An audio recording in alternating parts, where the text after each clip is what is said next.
Hello and welcome to the Gallant Few podcast. My name is Mason Stewart and I'll be your host for our weekly Premier League show, which the Premier League is only days away. So the countdown begins with us. We've got a full team tonight, starting with Jamie. How are you, Jamie? I'm all right, Mason. Thank you very much for having me on.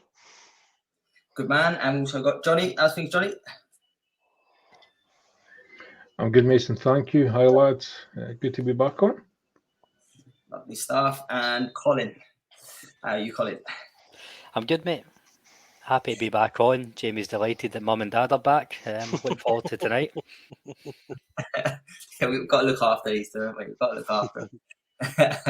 But Jamie, let's get straight into it then, and let's start with yesterday's glorified friendly in the Community Shield, where Arsenal won on penalties, beating Man City 4-1 on penalties, and it was 1-1 in extra time. Just I'll come to you, all of you, on this. But what was your thoughts on that game yesterday? That there was a lot of different reports today that Arsenal are ready to challenge and Man City haven't got enough firepower. But what did you make of that sort of game yesterday? It's one of them ones, isn't it, that you look forward to the game because it is officially the first game of the English Premier League calendar. If you like, it's always traditionally the league leaders, the league winners from the previous season. But it is a glorified, friendly. And as much as I hate saying that, we won it last year, Liverpool, when we beat Man City 3-1 and Darwin Núñez stole the show. And look how that kind of painted the picture. Everybody was, everybody was full of the plaudits after watching us do Man City last season, and it didn't turn out to be quite that. So I'm a bit wary of hanging too much on that. The one thing I would say is that Arsenal are about 3 weeks ahead of Man City in terms of pre-season. Man City are still bringing players in. Arsenal look as though they've got the majority of their players in. So I wouldn't take necessarily too much away from it. I think the biggest thing that came out of yesterday was more about the referee's approach more than anything else. I think that was probably a bit of a statement for how the season's going to be tackled going forward. Yeah, I noticed that yesterday, and we'll touch on the extra time shortly. But Johnny, I'll come to you on Arsenal then, because they had the three big signings in there yesterday in Rice, Havertz, and Timber. But for me, I thought that Odegaard looked really, really sharp. I was really impressed with him yesterday. And Saliba was good as well. But I know it's only sort of, the first game and, as we said, sort of glorified friendly. But can they challenge again this season? I thought this was going to be a really simple question, and you've just finished it. Can they challenge? Off guard. Yes, they can. They've strengthened really well. I would say yesterday that Rice was a bit of a ghost, if I'm honest. I don't think I thought he was pretty much bang average, but I don't put any weight on that game whatsoever. I think it's a bounce game. It's a bounce game for a big fancy plate, basically. That's all the Community Shield is. It's the same pretty much every year. It's always a flat game. It's always a bit boring. Havertz yesterday, for all he didn't get a goal, he was very much in the thick of it, and he should have scored possibly 2 or 3. So I suppose there's still positives to take for that. Yeah, he missed them, but he's getting into the right places. So that could be a sign of where he's going to play for the coming season. But yeah, I think they can mount a challenge. I wouldn't say I'm 100% confident in that, but I would say, yeah, I think they have the tools to do so. Yeah, I'd say I was impressed. Was impressed in parts of Arsenal yesterday. I absolutely agree with the view on Rice, Colin, but I'll counteract that with, I think Kovacic's signing for Man City has gone so under the radar. I think him and Rodri in that midfield, I think, could be just good luck getting the ball off them. But what I will say with City on that, obviously losing Mahrez, I think that's a big blow. Do you think they'll go and add another forward to, which at times yesterday they just, I know it's early, but just missed that little bit of clinical and that final bit of play? Yeah, just on the Kovacic signing, that's been very Man City-esque under Pep. I think I've made the point a few times. They've never really been massive on the marquee signings. There's not been a marquee signing every transfer window. I know that sounds a bit silly when the last two seasons they've spent all that money in Haaland and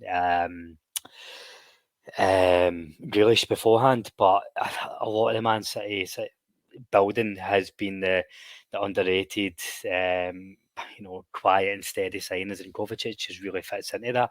I mean, think about Gundogan when he signed all these years ago. He wasn't a massive signing, and look how he turned out. And I think that's kind of in the same mould. We were saying before the pod started that it is going to be hard to predict what's going to happen between now and May, because there is still a long time to go before the transfer window ends. And I do see Man City, I do see them adding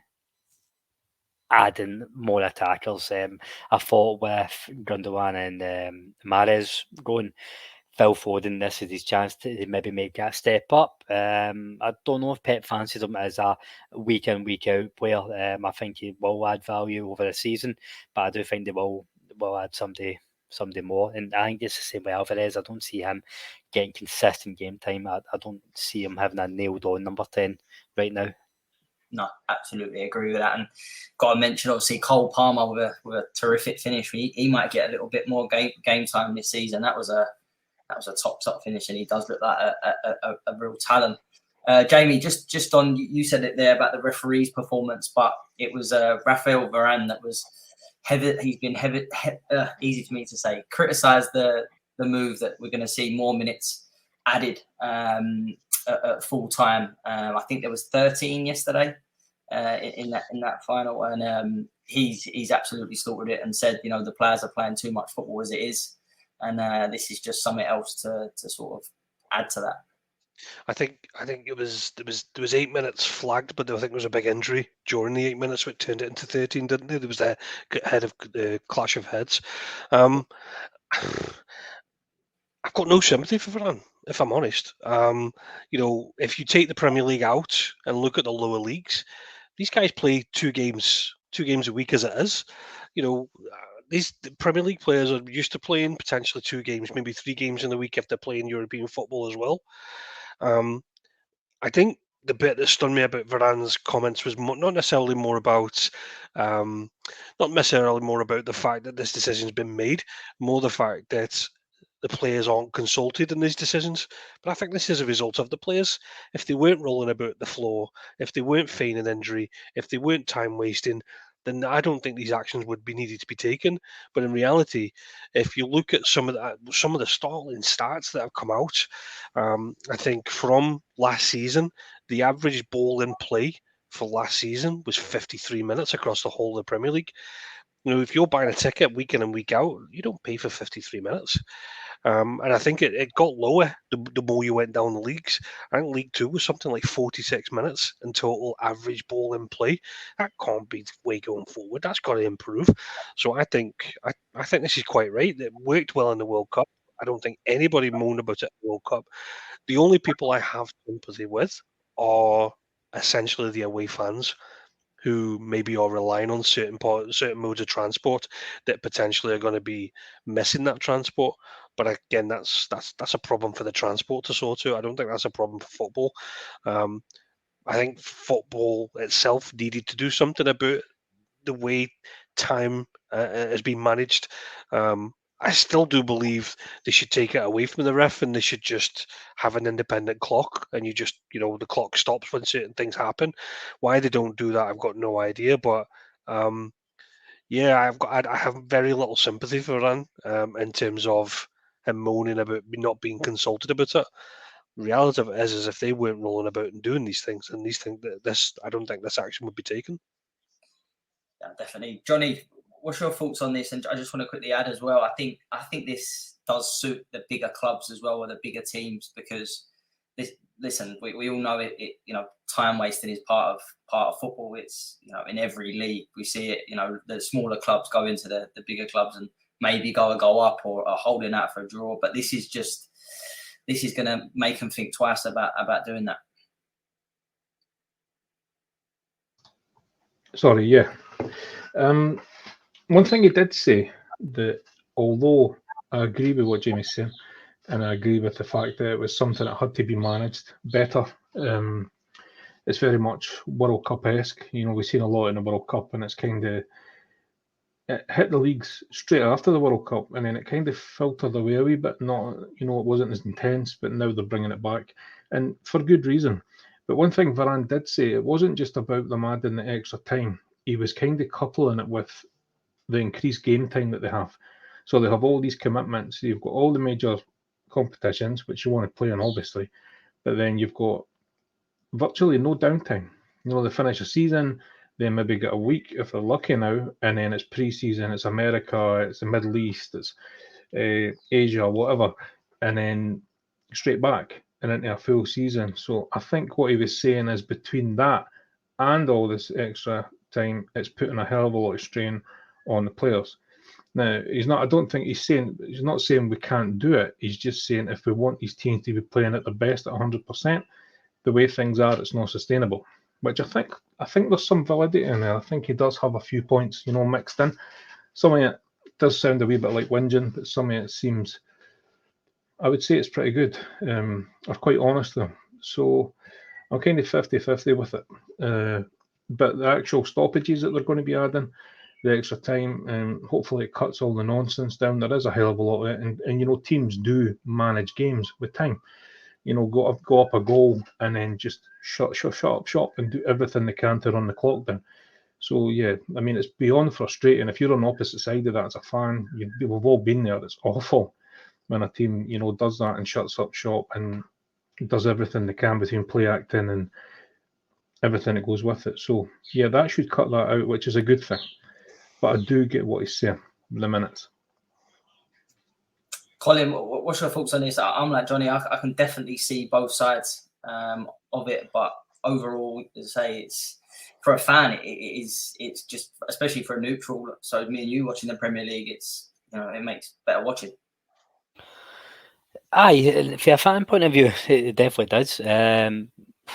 You hate it. But I know we're talking about the Premier League, but the Scottish game's particularly bad rate, and Scotland will follow suit, no doubt. But I'm probably erring on the side of power to the players here, and I think Johnny makes a good point. It has more to do with the calendar, and I think it is two very separate conversations: the calendar and how they manage stoppage. But one links into the other, so that's why, from a player's point of view, they are linked, but the governing bodies need to have a look at them both separately. But we treat these athletes as robots. We forget they're human beings, and I know what would we do for their money? I'd probably work street corners for it and for a fraction of it. But at the same time, it's how do you give that 100%, that high standard consistently for 15 to 20 years at the top level when the calendar's like that? We've got the Club World Cup coming in now, so that means every time there's no a Euros or a World Cup, it's going to be filled in there. Where is the downtime over a 20-year period? And I do think it's very easy to say players are whinging, but Johnny's hit the nail on the head where I think he is hitting a point. Varane's saying that how can you compete at the highest level? There's only so much you can give 100% so often, and I think the calendar's far too congested. So I think that is the point he's making. But as a fan, I'm happy to see less rolling about, less putting the ball into Rose Ed. Yeah, definitely, absolutely agree with all of that. Gents, let's just quickly touch on a few transfers before we move on to our predictions. Colin, actually, I want to come back to you with this one, and it's going to be West Ham. They've been linked with everyone and their dog the last few weeks and are yet to sign anyone this summer. Scamacca's left recently. The squad's got thinner, but today news broke that a deal looks set they're going to get Alvarez from Ajax, who looks a good midfielder. And they've just bid 30 million from Maguire. I think they bid 20 million a couple of weeks ago. So they've upped that bid. A lot of rumours going in the background at West Ham, but what do you make of them two moves that are broke today? I think Alvarez is a very decent signing. I can see the sense in that. If I was taking that in isolation, I'd say it's probably something that they're missing. They can go and add value, but just a quick Google search of West Ham transfer news. He's one of like a 20 deep rogue gallery of who they're linked with. It does seem scattergun. They've got this money, they don't know what to do with it, so where can we spend X amount of money on them? That's what it seems to be like. There's chat about McTominay and stuff as well. So Alvarez, I think it will be a good addition to the squad. I don't see Harry Maguire. I'm no. This won't be popular. I know he gets a lot of heat, but I think West Ham's will be his level. I think he will be a decent addition to them. I think he'll be less pressure on him. No disrespect to West Ham, but swear I know, would you pay 30 million for him? So I think realistically, Alvarez and Maguire probably not bad reinvestment of the Declan Rice money, but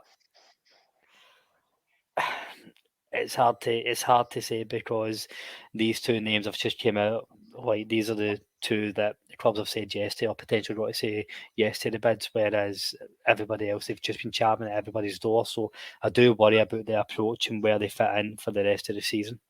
It is definitely a worry for West Ham with the amount of players that they've gone after, and I just can't believe that Rice deal was done. I think in January, and they've still not got their targets in. I think it's crazy. It's crazy, and I think they're going to struggle. Go on, Jake. The one thing I was going to say is that I think we spoke a little bit about it last week about the potential in-house fighting that's coming out in terms of difference of opinions, and I think that the Alvarez one, Colin's right. He's not a Moyes signing. He's not a Moyes pick. This is obviously quite the new technical director. The one thing I'll say about Alvarez, I remember when watching him last season at Ajax. He's a bowler. The lad's brilliant in terms of box to box. He's energetic. He loves a yellow card. The only thing I would say is that he was all but signed for Dortmund 2 months ago, and something happened on the last day, and Dortmund pulled out. That's a red flag there. The fact that I actually let them go for what I would call little money. If you go back to last season, they got 90 million for Anthony. Alvarez is definitely a better player than totally different player, but I mean, and more integral to the Ajax team. He's going for as little as 35 million. He'll obviously be a good appointment for West Ham. There's just something about it that just doesn't seem the right fit, and I don't know, it might come back to me, but as I said, he was all but done for Dortmund 2 months ago, and they pulled out of it for some unknown reason. I'm very surprised that the Ward-Prowse deal's apparently dead, bearing in mind they were only about 5 million out. I wouldn't be surprised if they come back and go back in for him more closer to the end of the window. But they run the risk of Southampton playing as good as they did on Friday in the Championship. James Ward-Prowse might actually, enjoy his football a little bit more. So definitely one to watch. Ward-Prowse is definitely one to watch. News today that Spurs were asking about him as well. So that wouldn't be the worst signing. Johnny, before I come to Jamie about Lavia, I'm going to come to you about the Gvardiol deal that was signed. I believe when you boys were on the pod last week, it's been complete. A deal worth 78 million, just the 78 million, to boost that City back line, which is already really, really impressive. But again, it's just another really good signing from Man City at the back. Excellent addition, mate. They do have a fair bit in that position, there or abouts, but Vardiol's he's really tidy. He was excellent last season. He's only 21, and it's quite easy to forget that. I mean, following Euro football for quite a while, and it seems like he's been about for a hell of a lot longer than that. But yeah, they're getting a good player, and obviously he'll be linking up with Kovacic. The two of them obviously play alongside each other with Croatia, so I think they'll have an understanding in there before they even kick the ball. So yeah, I think it's a good move, and they've lost. I don't know how many we're at now, but they've obviously Mahrez is away, Gundogan's away, different kind of player, but they've lost a lot of what I would say was a big part of the reason they took that treble. So for me, I was a wee bit looking on the outside. I was really surprised that they let them go. I think that's going to leave a big gap, but he seems to be bringing in the right kind of players. And I mean, listen, Pep can be a royal pain in the arse, but he's very, very astute, and he brings in the right kind of players. So it's difficult to question the moves that he makes. No, he definitely. Well, listen, 9 times out of 10 he gets it right, doesn't he? And I think this one looks like, I believe that he will as well. And just to finish off on transfers, then Jamie, I've saved the Lavia news today that broke. Another bid rejected. Southampton are holding out for 50 million. Look, I think Liverpool are not in their position at the moment to bargain. If they really want him, I think they need him. With obviously Henderson going and Fabinho. So, yeah, what's your thoughts on this one? As I said, there's only a few days before this league begins. Yeah, I think to call it frustrated is probably not justified. You know, I do very trust in the way that they approach and they source the players. I think we spoke recently in previous podcasts, like Lavia looks like to be a good promising lad. I don't think he's the key to what we need. I think he's part of it. But it's very, very frustrating that we're ultimately going to be entering into the new Premier League era with potentially out of number 6. And from the reports today, we bid 43 million with 2 million add-ons, which is 5 million less of what the actual asking fee is. Now that's a third bid. Like, what the fuck are you doing? Pay the 45 million? Like, I know it sounds easy just to say pay 5 million, but surely Klopp can't be happy with going into the new season knowing full well he doesn't have a player for every position as it stands at the moment. I mean, don't get me wrong, he got players in Beatic, but he's obviously wanting Lavia. This is obviously a Klopp kind of version player. Why are we diddling about 5 million? Do you know what I mean? It just seems poor. Do you know what I mean? It seems like we're West Ham, like trying to bargain, trying to get 7 players for 20 million each. Trying to spend this Declan Rice money. I don't get it. Like Liverpool and Time magazines and money magazines are like the 5th richest club in terms of intake. How the hell are we trying to skimp 5 million? And that doesn't even take away the fact we probably still need another 2 more players. That's kind of seemingly gone dead in the water. So I'm like, it's just frustrating at the moment. I thought we started the window well by getting Szoboszlai and McAllister in. I thought that was pretty good. I thought that was 2 big signings and we can relax and just get the other ones done. But nothing seems to be happening at the moment.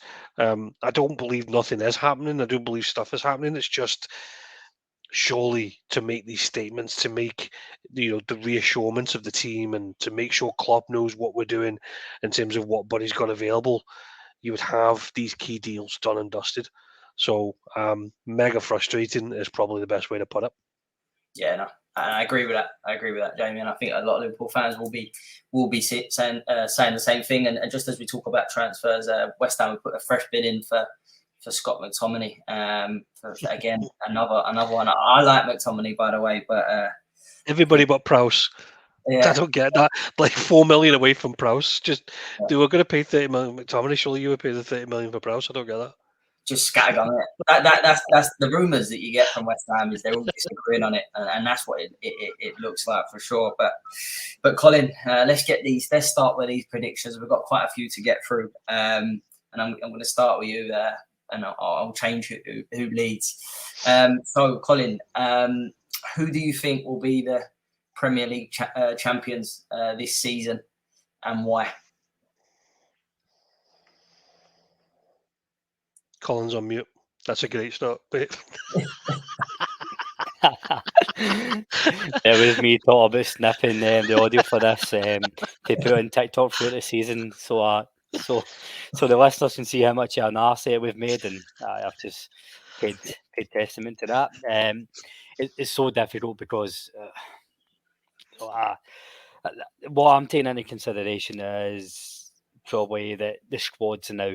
I know there'll be a lot of business in and out for September, but I'm probably taking where we're starting for and try to base it on that. I really like the look of what Man U are doing in terms of the what they're looking to add, but they've not got a few players over the line like Amrabat. I think their cut of signings away for really challenging. Liverpool, I think it's the same, the midfield issue. But so for me, the two most complete squads are City and Arsenal. I'm going to go with Arsenal because I think down to Pep, over his career, this is as long as he stayed at a club, like, and he's always been there waiting to win the Champions League. That is what he's been wanting to do with City. And the guy's a genius. The guy's an absolute once in a generation talent. But how does he motivate himself and his team? I don't know if the players that they've signed, they absolutely add talent, but do they re-energize the team? When we always talk about great teams, they eventually come to an end. The cycle will end eventually. And since football began, I think this is the end for the beginning and the end. Pep Guardiola's Man City, and it's been lovely to watch. But I think that's the reason why Arsenal will win the league. Oh, what a start that is to the predictions, by the way. And that is getting clipped 100%. Johnny, good luck following that up. But Thank God you went to Johnny next time. Let's see what he got. Yeah, mine's is straightforward. I'm just going to say Colin's been on the glue, and I'll go City. That's your rationale. No, I do think Arsenal have, like I said a wee while ago, that Arsenal have strengthened really well, and I think they will improve. But they fell short by not far off quarter of a season, which is quite a bit. The business end, they lost it. So yeah, City have lost a couple, but they've also brought in some. I don't think it's quite at that stage for City just yet. I think they'll have too much. Yeah, I think that's going to be an answer that we get quite a lot with these. But Jamie, to finish it off then, is there someone else that could get thrown into this title? Do you mean another team that play in red? I don't know. Do you know what? It's like I'm trying to come up with a reason why not Man City. Do you know what I mean? Like that's probably the best way to approach it. Where I think City will struggle this season is, in my opinion, their Haaland injury away from oblivion. Like because they don't have the backup of like a Mahrez any longer. Jack Grealish is a wonderful player, but probably averages about 10 goals a season. Phil Foden's probably about the same. But then they're very, very thin.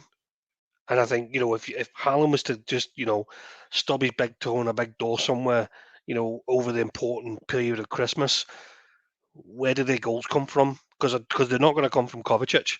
He's too much of a defensive player. I'm going to go out on a limb and say Arsenal are a better package as it stands right now. And I think because of my rationale, I think Arsenal are probably going to have a better season. And I'm going to go for Arsenal to win the league. Interesting. We got two there, so that's a good start. I want a bit of difference here tonight, so I'm quite happy with that. But Jamie, I'm going to stay with you then for your. Again, boys, I know you want to run through every team here, but I'm going to ask for your top four and in order. Oof. So me first, right? So I've gone Arsenal number one. I'm going to go Man City 2, Man U 3, Liverpool 4. That's my top four. I think, again, going back to the rationale, I think City will probably have some kind of intake come the end of the transfer window, and they can do the same again in January. But so can Arsenal in terms of goals. Liverpool, Manchester United look a really good package at the moment, and I think it's all down to how this lad Højlund starts. If he hits the floor running, that's a really good team in terms of going forward in defensive shape. So I expected a good season from them. I've got to say Liverpool purely on the basis of they'll probably score 100 goals and let in 99. I think most of our points are going to come from like 3-2 games, just because our defense seems a bit shaky at the moment and the lack of the midfield defensiveness. But I do think we'll score a lot of goals, and I think that'll outweigh teams like Chelsea and Tottenham. So that'll be my top 4. Interesting. Colin, to follow that on, any different? Similar, just slightly different. I've got Arsenal, City as your top 2. Again, City are going to, like, they're still a phenomenal team. I just think Arsenal will edge it. Based on the squads now, I've changed this about. I've changed 3rd to 5th so many times. I'm going to go Liverpool. I do think they are going to blow a lot of teams away. They will be got at defensively, but I'm going to go Liverpool, then Chelsea. I think I fancy Liverpool over Man U. So it's between Man U and Chelsea for the 4th spot, and I think not having European football for Chelsea will give them a lot more time to regroup and use our squad a bit better as well. And I think that's the only reason. I don't think there'll be much between them. So Chelsea, I'm going to go 4th. Interesting. Good pick. Johnny, top 4, mate. Okay, City. I think 2nd's going to be Man United. I think they are on the ascendancy. I still think they're a wee bit off it and a wee bit more to go. Probably a couple of additions away from being where they want to be. And they do have I would say, kind of not the best in depth. They've still got a lot of players there who they really should be moving on. But yeah, I think they'll pip it. I think they'll take 2nd. I think Arsenal might be a wee bit off it in terms of points, but I don't think there'll be much between it. I'll put them in 3rd. 4th was my dilemma. I think Liverpool are going to be improved, and I do think they're going to be dynamite. Their front 5 pretty much is on paper, it's ridiculous. And we've seen pre-season. I know pre-season really means nothing, but they are scoring a lot of goals, but they're also conceding a lot of goals, and that worries me. So no, I'm not giving them 4th. I'm going to go 4th. I'm going to go something different. I'm going to put Spurs in 4th.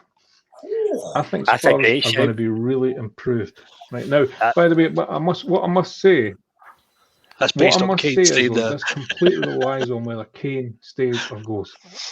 If Kane goes, then I'm going to put Liverpool there. I don't think Kane goes. No, I think he stays. No, End of the day, to take him out of the team, it's huge for me. So if he stays, which is looking that way, I think they are going to pip 4th. I know Big Ange is the most favourite in the street, but he seems an excellent manager, and I think that's what they need. So yeah, I'll put Spurs in 4th. Kane dependent, no Kane, Liverpool. I think that's a fair shout. I didn't have the same bottle to put them in. I'm thinking Kane is going to be. I don't know. I keep changing my mind daily, so with that in mind. But yeah, I've gone with City, Liverpool 2nd. I think we'll see a much improved Liverpool team this season. Arsenal 3rd, and I'm surprised no one's mentioned them, but maybe I've gone Newcastle 4th. European football will ruin them. I think they'll finish top. They'll finish top 10. That's about the whack this season. I'll set maybe just for one signing they've made, which I'll comment to a little bit later. Have we got a pick for shock of the season? Eddie Howe to be out by Christmas. Hey! Friend of the pod, Eddie Howe. Keep his name out your mouth. Johnny, let's start with you on this one then. So that's our top 4's all done. Now it's the 2 Europa League places. Who do you see going into to them 2?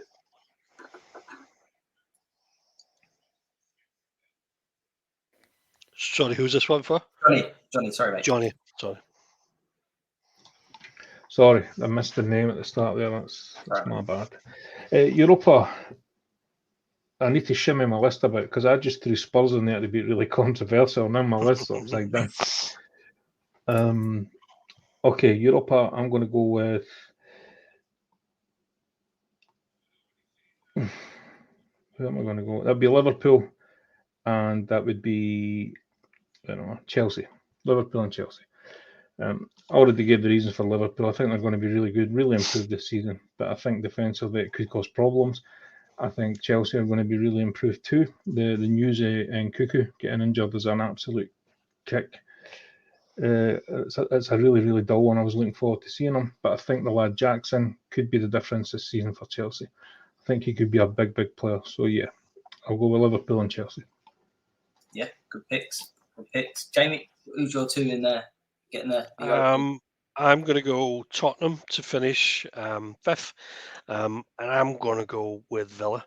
I think Villa brought excellence in the pre-season. The natural selection would be to pick Chelsea, but Chelsea's are going to be missing people through injury, which Johnny's really touched on. But that midfield still kind of gives me worry in terms of how good it can actually be. I think Villa probably look like a more attacking team. They're one to watch for me this season. I think I think they'll do well. So I'm going to go for them 6. Yeah, agree with that, and especially with Villa, they've obviously got Conference League football, but they can definitely put a weaker team in that and still have a fresh team for the weekend. Colin, who's your two picks for the Europa League spots? Manchester United and Tottenham Hotspur. Also, I've touched on Man U. I think when Johnny said second, I could have had Man U anywhere between second and sixth. It's just my worry about them is if they don't get the signing, their first choice signings, do they take the West Ham approach and just start taking, I don't know, Gal McGregor for Celtic? Or I seen the links of the backups for Amrabat, and it's like Onana for Everton, Adams for Leeds, and it's a big, big drop off. And I think they will have that. But I'm going to put them fifth. I'm going to go Spurs 6 as well. Again, I think they might have a wee bit of a shaky start to get used to it, but no European football. They can focus on the league. I do think Ange is a good manager. They play direct, quick, progressive football. He'll get them setting up. All very much Kane dependent, but I think they'll come 6. Yeah. And the next one, boys, is the Conference League. Colin, you can go first on this one. So, who's your next pick for the Conference League? I really wanted to say Brighton because how well they done this season. They were so fun to watch, but again, I think they're going to suffer the same fate as Newcastle. They're going to struggle with European football. I'm going to go with Villa. Again, I think the Conference League, Villa have added more depth, I think, than what they did have last year, while keeping the crux of their squad. They are really on the ascendancy. I'm going to give them the Conference League spot again. Nice one. And sorry, I missed out my two picks there for the Europa League. I've gone Chelsea and Man United as well. So there's not too much differences in this top 7 so far. Jamie, who's your pick for the Conference League? I think it's a straight fight between Chelsea and Newcastle, but I will go with Chelsea. And Johnny, who's your pick for the Conference? Same. I went with Aston Villa. I think they've added some really, really good quality, and they seem to just be building something, just a really, really good unit, and they're free flowing, they're fun to watch. So yeah, I think they'll probably improve this season. I'll go with Villa. Villa. I said I think they're going to be a lot of people's. I've gone with Spurs for that one, which I'm thinking, is that a little bit too low? But just the quality of that top 7, it's so difficult for sure. But I'd say that's the easy bits. The easier bits done now. It's down to the bottom end. Jay, I think I might know one of these, but your first picks on who's going to be the team going down this season. I would love to say Everton would take all 3 spots, but I do believe there will be more than 3 teams that are going to be worse than Everton this season. I actually don't have Everton in my bottom 3 this time. I think Luton are going to really, really struggle. I think Sheffield United are going to really, really struggle. However, I do believe Burnley will perform better than the two of them, and I think Everton will perform better than the two of them. So my third team to go down will be Wolves. I think they're in dire straits. They're letting a lot of players go. The manager looks to be in a bit of disarray. There's a lot of problems going on there. And you could say the same about a few teams like West Ham, for example. Wolves look as though they're in the mud big time. It's hard to see where all their goals are going to come from. Raul Jimenez has moved on to Fulham, for example. So unless they do some crazy business, I think Wolves are going to be a real in the shit this year. So my bottom three are Luton, Sheffield United. Sheffield United just based on the fact that they're actually selling all the best players. Apparently, Burnley have had a deal accepted for another one of their midfielders today, Sander Berg, which again, why would you let all your best players go? They've lost something like three of the best players for themselves. So I think Sheffield United are going to struggle, and Luton just purely on the basis of small town time in a big time league. They're going to really, really struggle with it. Johnny, any differences there? I think Jamie makes really good points, and I think Luton and Sheffield United will be picking, people will be picking them in the majorities. But what's your thoughts? Yeah, I went Luton. That was the first name down. I think it's going to be too much for them. It's a bit of a fairy tale story, but I think it's going to get flattened this season. The second one, I had Sheffield as well. I've still struggled to get my head around that Paul Heckingbottom has a team in the Premier League. I still can't process it. It's absolutely bizarre. Oh, no. He'll take them straight back down. He has to. The real Heckingbottom will come out. Third one was a wee bit trickier. I had a couple. I had noted Wolves, but I think they probably have just enough. I think Bournemouth are in for a long season. Being pushed, I'm going to do Jamie a favour and be his voodoo doll. I'm going to go Everton. Well, what makes you pick Everton? Because they've scraped it. It's just because they scraped it the last two seasons. It's unreal. It's and so I suppose in some ways you have to give some credit, but you can't flirt that close every year and eventually you're not going to get punished. They don't sign well. They haven't signed well for a long time. The squad's terrible. No, I don't think they have enough. I think it has to catch up with them sometime, and it's going to be this year. Yeah, I'll get mine in then quickly then, because I'm with Johnny on all three there. Absolutely nails it with Everton. I think their squad isn't getting any better. For me, I think they're not doing enough good business. And you look at their squad, it looks like the same for the last sort of 3 years. And I think this would be the year they do go down as well.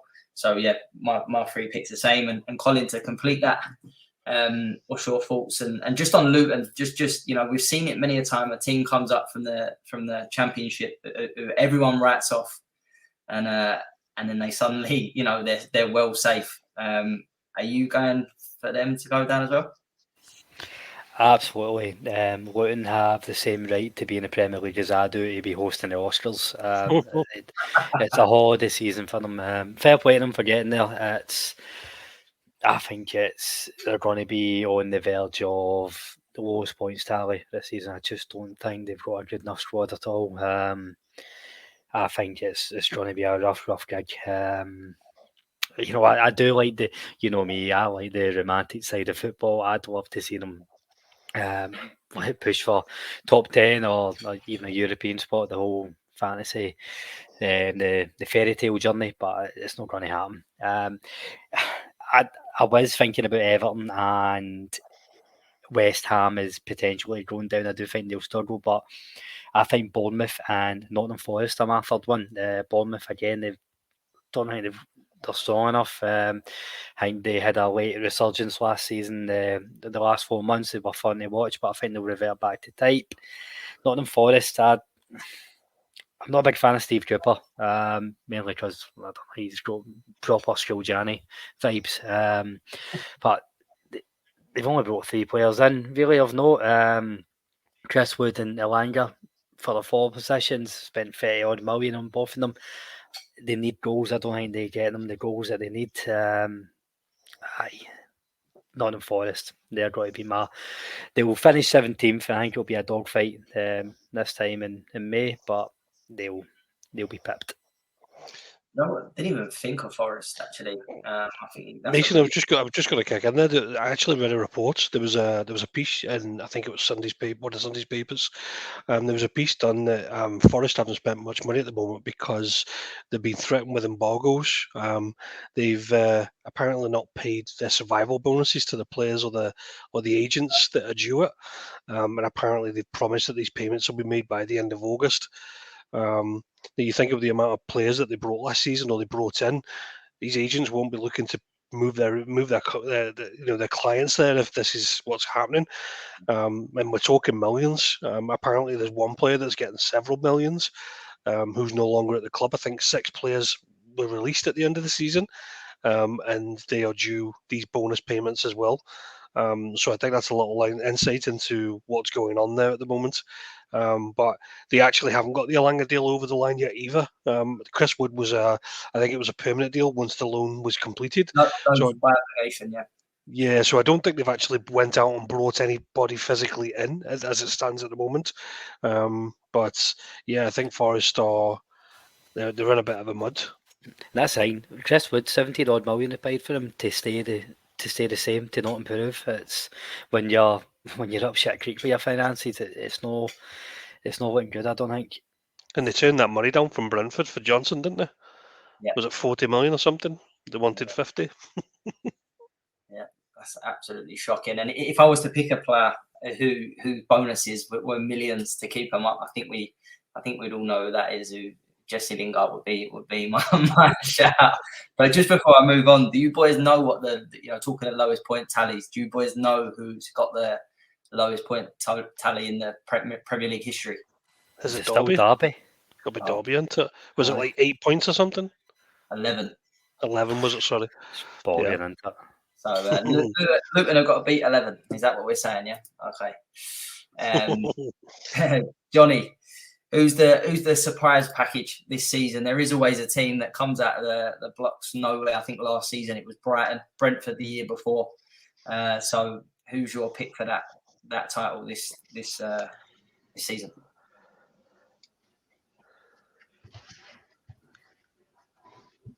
Johnny, sorry, mate.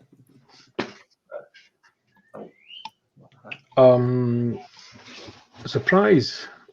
I went with. Well, I kind of covered saying I thought not so much like a new team. I kind of went with the surprise would be Villa would continue to improve and become maybe not a top 4 force, but getting closer. But we've already spoke about Villa, and I've gave them kudos for giving them a European place. So I'm going to go with Burnley. I think Burnley are going to do well. I think companies feel it looks really, really organised. I mean, they dominated the Championship. I know that doesn't transfer to the Premier League, but yeah, I think they'll do enough. I don't think probably not mid-table, but I don't think they'll be flirting anywhere near relegation. I think they'll be pretty surprising to not everybody, but to a fair few. Yeah, that's got good shout. Good shout, definitely. I think a lot of people will be with that as surprised as well. A team coming up that's getting so many plaudits to say they won't be going back down. I think that says a lot, and it'll be interesting how they deal with that. Jamie, who's your pick for the surprise package? Does it have to be a good surprise package? Because no, you can go for someone that you can go the other way. Why not? I think it's easy to say there'll be a lot of teams that do a hell of a lot better than what they did last year, namely Liverpool's, Tottenham's, for example. I think Chelsea may or may not. I think the surprise package is potentially Newcastle not doing half as good as they did last season. I think it was very much masked with, and I don't want to discredit them because I think they did play really, really good in some games, but the job that they did, I think, was overmasked by how bad some teams were last season, and I don't necessarily think those teams will be that bad this time round. And I think Newcastle's true identity of where they are will come to fruition. And what I mean by that is they're a top 10 team, in my opinion. Squad depth is probably average at best. I think I said something at the end of one of the pods on the end of last season is that, we expected them to go out and spend a few million. Sandro Tonali was nowhere near my thought process of the kind of player they brought in. Harvey Barnes is a decent shout, but if you tell me they're potentially going to go to the Champions League and, they're playing with people like Jacob Murphy on the wing, I just don't see that week in and week out being sustainable of where they think they should be. I think a lot of people will maybe have them in the top 4 this year because of how well they played, but I think the surprise package will be that I don't think Newcastle will be half as good as they were last season, and I'll be surprised if Eddie's still there at the end of the season. And I'm only saying that because the pressures of being in the Champions League will be totally different.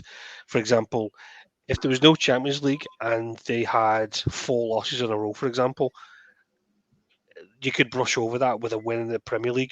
But if you're talking, if there's 4 losses and you've got a do or die game coming up in the Champions League, I don't think they'll think Eddie Howe's the man for that. So I don't think Eddie will be there at the end of the season. That would be my surprise.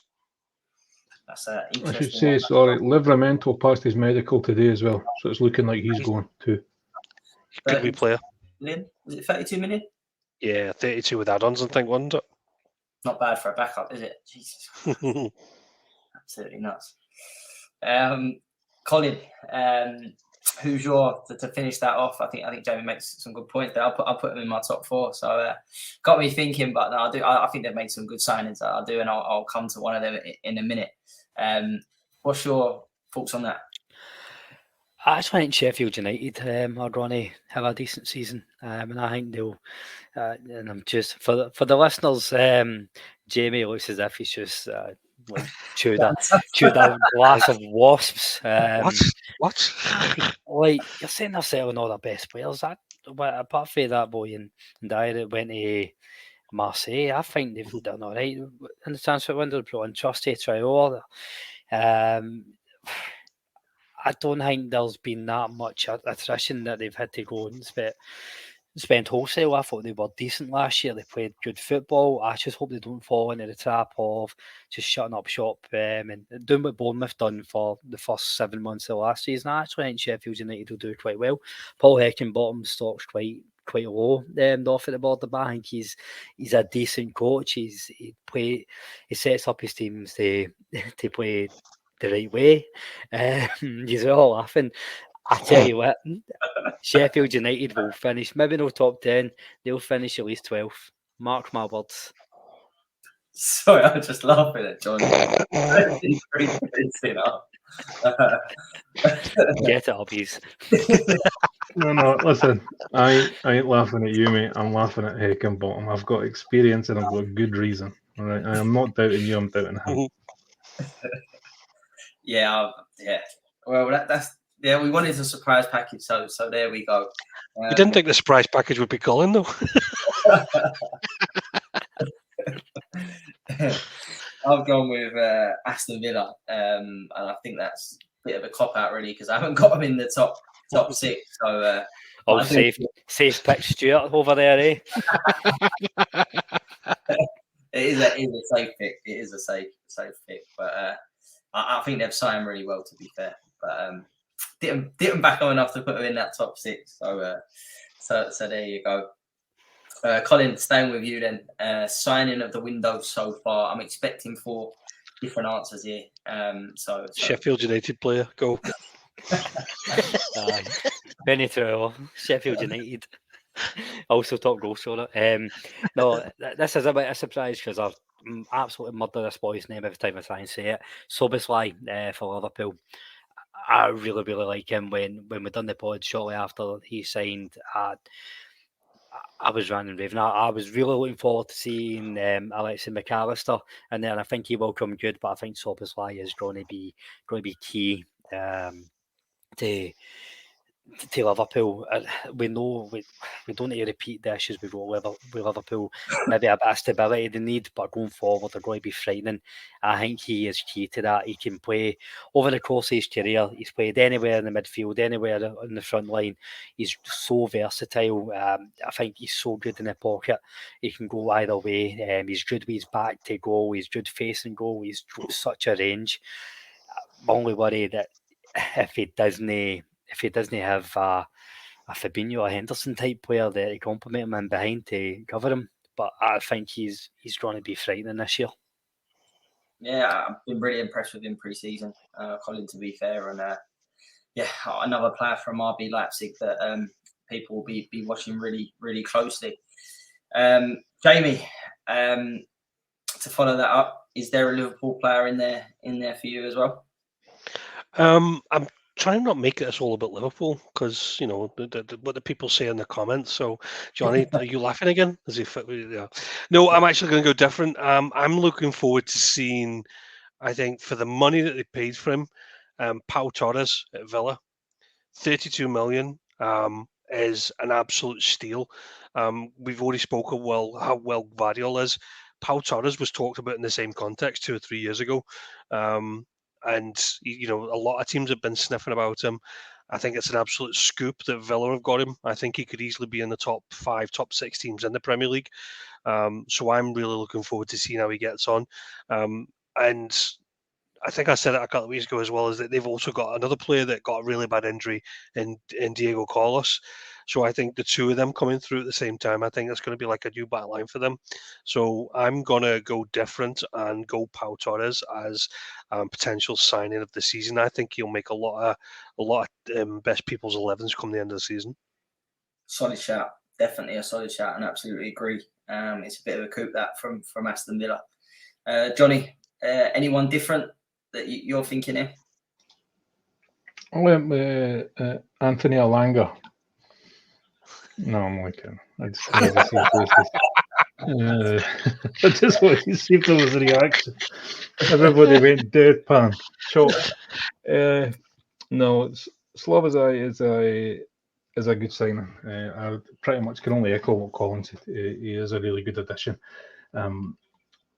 He's going to fit right into that Liverpool prong. I think a lot of teams are going to get blown away by them. They'll probably score a few against them, but they will get blown away. I think McAllister's a good addition too. Excellent for Brighton. Should fit right into that team.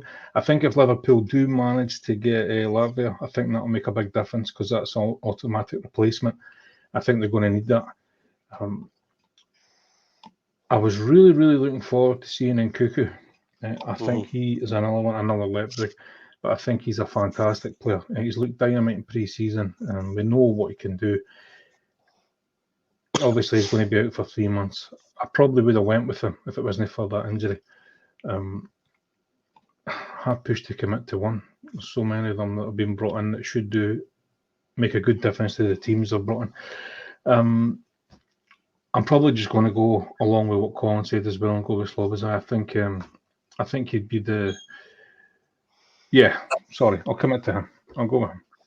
No, I think it's a good point about Nkunku because he pre-season and obviously at Leipzig he looks like a real good talent, and I think he even though with the injury when he does eventually come back he'll show what he's capable of. But I've gone with Sandro Tonali for Newcastle. I think there's some Jamie's laughing at that one, but I actually think there's some signings in the Premier League, and I put Declan Rice in that. I would rather Tonali all day long. So I think he's going to shock a few people. I think him and Gamirez in that midfield for Newcastle is going to be. I'm going to go against you boys. I think it'll be top. But I think even though he looks like he's miserable all the time, I think he's a top talent. So hopefully he settles and he kicks on, and and he backs me up with that one.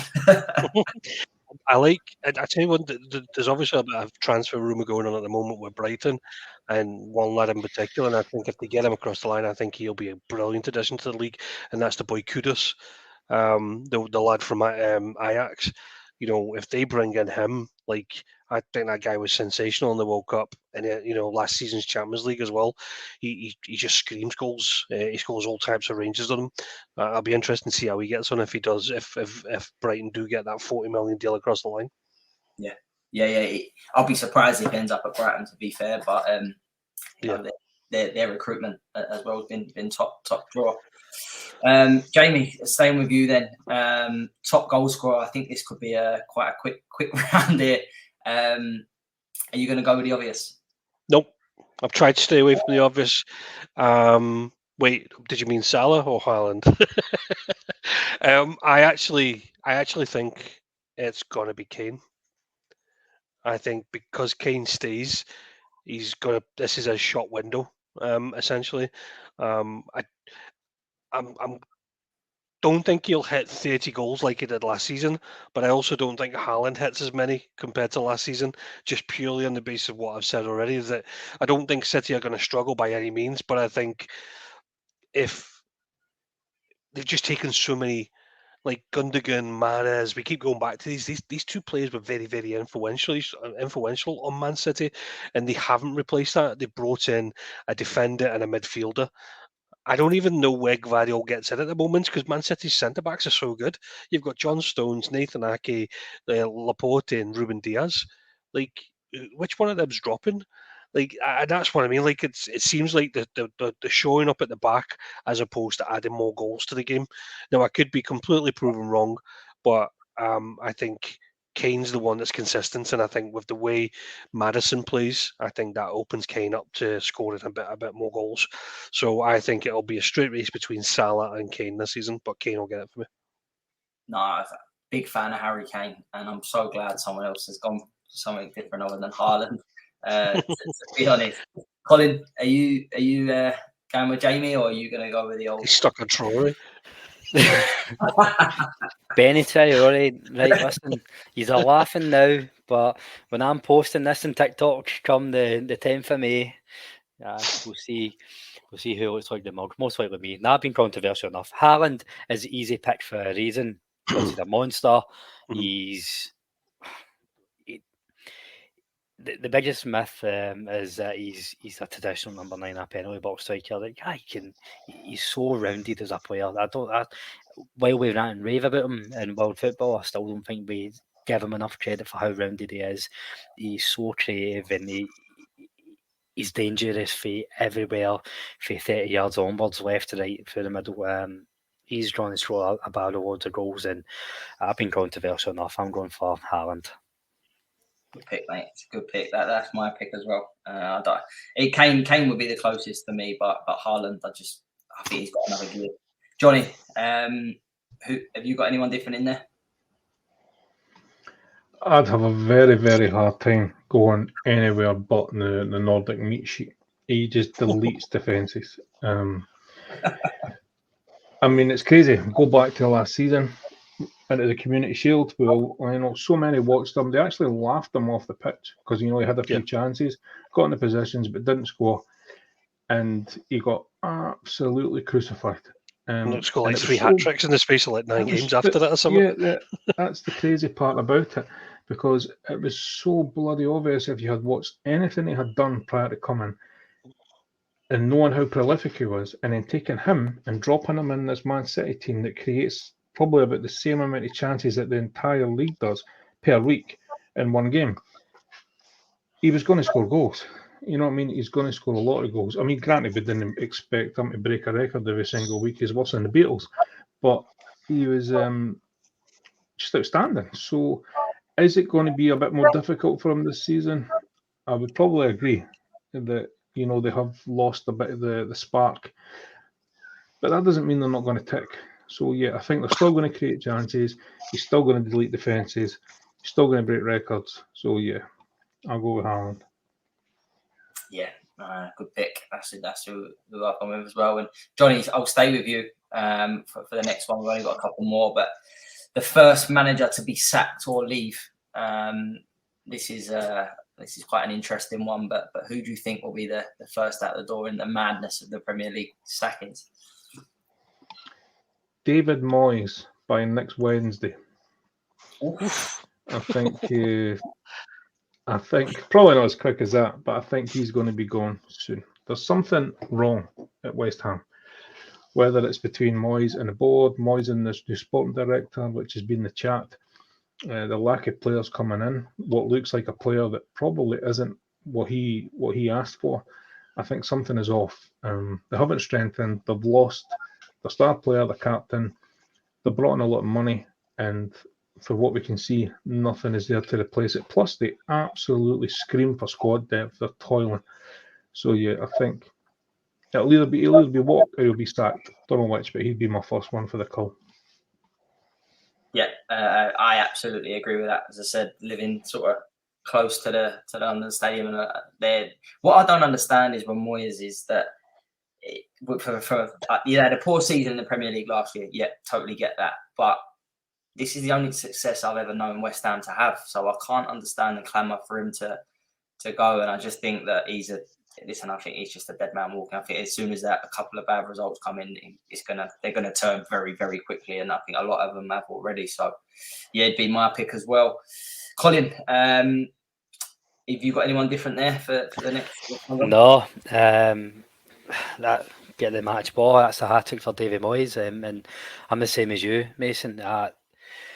He's a good manager. He's a good Premier League manager, and I don't understand the clamour for going. Is like West Ham have written themselves into history. We win in the Conference League. It's a European trophy. And Johnny's right as well. There's something deeply wrong there with what's going on in the background. Moyes doesn't survive. I don't think he'll be gone by November, because European football and Premier League football will take its toll, and it's got to the point where I think the fan base, and I always say the fan base, they're more important than the owners, because the owners react to the fan base. The fan base are looking for an excuse, so he could be sitting sixth in the Premier League but having a terrible time in Europe, and people go to clamour for him to go. It's just a matter of time. So I think he'll be off because they don't have the depth to handle Premier League football, never mind competitions. Incidentally, I do think he will then replace somebody in January or February. Throw a little curveball in there, but if the Rangers job becomes available before Christmas, then and David Moyes is there, I'll take him all day long. I want to throw that in. Jamie, are you going? Is it a full house for David Moyes? Or no, not at all. I think Colin said it. If by November, there'll be about 4 managers gone by November. Lopetegui for me. As I said, I kind of explained earlier that the talk is today that apparently they're already eyeing his replacement in Gary O'Neill. That's obviously, no smoke without fire, if you like. We've already talked about the lack of transfer activity and some of the restraints that they've got. They're up against Man U as the opening day of the season, so at Old Trafford. So it's like, if they get a good start, how well will they go? I just don't see them getting a good start. I think they're going to struggle from the off. I think with Moyes, there's still the transfer window, if that makes sense. He's still probably got till the end of the month.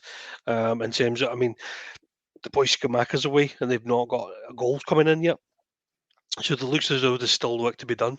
From what we can tell, Wolves don't even have the ability to do any work at the moment. So I think Lopetegui will walk sharpish. Yeah. I think the odds on both have dramatically dropped in the last couple of days. So it's interesting to see who moves first. And Colin, the last question then to round off our, talking for myself, terrible predictions. There was 14 managers that were sacked last season, which is the record in the Premier League. How many do you think will get the boot this season? I think there will be less. I don't know what I'm basing that on, but surely, surely you can't go any fucking higher, man. It's bizarre. I think there's quite a lot. I think some of the so-called bigger teams may underachieve, the likes of Newcastle, maybe even Man U and stuff, but they won't underachieve as enough to sack the managers. So I think that's at least 7 or 8 managers that will survive. I think it'll be slightly less. So I'm going to go 11. 11. Good pick. Johnny, do you agree there with Colin? Do you think it will be less, or will it get even worse? It'll be less, because Chelsea have got a long-term manager now, so they're not going to be at the forefront slicing managers' heads for fun. So yeah, I would say it'll be less. 14 was ridiculous. So I don't know, maybe Colin said 10, so I need to be different. 11. Go with 11. I said 11. Just copying me. I'll go with 10. That's what I meant. So, yeah, listen, there has to be less. 14 is obscene. So yeah, take a wee bit off. I'll stick with 10. Jamie, I've got a feeling you're going to go higher. No, why would you say that? No, Yeah. Johnny's rationale is exactly spot on. You remember the 14 was the record, but half of that was built up between Chelsea and Southampton. You know, had about 5 managers each, didn't they? I don't think we're going to end up in a season like that. I do believe there'll be still significant amounts, but I'm probably talking. I think there'll be about 7 or 8. I don't think it'll be anywhere near 14 this time out. You ask me next week, I'll give you a list of the names that I think will go, but I don't think it'll be anywhere near the double figures. I think I'm going to say 8 this time round. I think clubs will be. They're not going to do the Southampton. They're not going to do the Chelsea. I think a lot of these managers now, and what I mean by that is like you know. I don't think I see Ange being there the whole season. I see Pochettino being there for the full season. You know, Erik ten Hag. These are all, you know, better. I'm not going to say world class managers, but they're the higher end of the managers as opposed to your Paul Higginbothams down the bottom, shall we say? So I'm going to go with 8. Got to remember as well the World Cup being in the middle of last season. So many issues and things just dragged on because of that as well. And I agree with all you. I think it'll be less, but I'll go with Johnny's 10 as well. So that's it, gents. That's the predictions done. We're going to be famous soon, but people laughing. But that's what it's all about. Last thing to do is to thank you boys for tonight. So Colin, thanks for tonight, mate, and love the bold predictions. No, thanks for having me, Mason. Good to speak to you, gents. Thanks for listening, listeners. And Benny Traore, first goal of the 2023-24 Premier League season. Get a fiver on it, folks. Heard it here first. Okay. Johnny, thanks for tonight, mate. You follow that up with Heckingbottom getting Manager of the Year as well. Absolutely. You might even pull on the boots and grab the golden boot, take it off the meat sheet. Thanks for having me. As always, it's always a pleasure. Love chatting. I'm just kind of coming to the realisation that I predicted Man United to finish second. I'm hoping we can rewind it. It's all done now. It's locked in. And lastly, Jamie, thanks for tonight, mate. And Liverpool kicking it off Sunday, so not long to go. Yep, I'm absolutely buzzing that the league is back. I always kind of feel a bit lost during the pre-season, kind of looking forward and seeing what's coming around the corner. Gutted that we don't play till Sunday, but it is Super Sunday, so I'll be looking forward to that and an away win at Chelsea. So fingers crossed, I've got something to talk about that's positive next week. Yeah, you hope so. I said the same thing last Saturday morning, and by Sunday night, I wanted another international break. So be careful what you wish for. We're not playing on a plastic pitch, if that makes any help. So very true. But listeners, get your results and what you think in the comments, and let us know if you can better ours, which I'm sure you can. But till next week, take care.